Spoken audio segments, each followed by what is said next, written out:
প্রিয় বন্ধুগণ, এই বাংলাদেশে ঠিক যে মুহূর্তে একটি নির্দিষ্ট গোষ্ঠী খুব দুরভিসন্ধিমূলক ভাবে উদ্দেশ্য প্রণোদিত ভাবে নিজেদেরকে তরুণদের সোল এজেন্ট দাবি করছেন, ঠিক সেই মুহূর্তেই আজকের রংপুর এবং রাজশাহী বিভাগের লক্ষ লক্ষ তরুণ জনতা তাদের উপস্থিতির মাধ্যমে প্রমাণ করে দিয়েছে বাংলাদেশের রংপুর এবং রাজশাহী বিভাগ তথা সারা বাংলাদেশের তরুণ সমাজ যাদের উপর ভরসা করতে চায়, তরুণ সমাজের আশা আকাঙ্ক্ষার একমাত্র ঠিকানা হচ্ছে বাংলাদেশ জাতীয়তাবাদী ছাত্র দল, যুব দল এবং স্বেচ্ছাসেবক দল।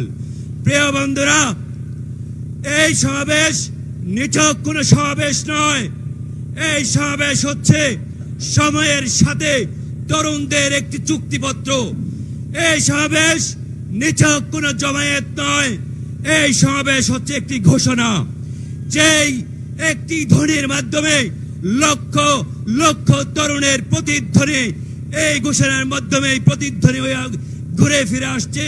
এবং সেই ঘোষণা হচ্ছে বাংলাদেশের শত শত লক্ষ লক্ষ তরুণ যার নেতৃত্বে এই বাংলাদেশে একটি গণতান্ত্রিক বাংলাদেশ বিনির্মাণ করতে চায়, যার নেতৃত্বে এই বাংলাদেশকে একটি সুখী সমৃদ্ধশালী বাংলাদেশে পরিণত করতে চায়, যার নাম বাংলাদেশের প্রতিটি তরুণের হৃদয়ে জল জল করে জ্বলছে, তার নাম হচ্ছে তারেক রহমান।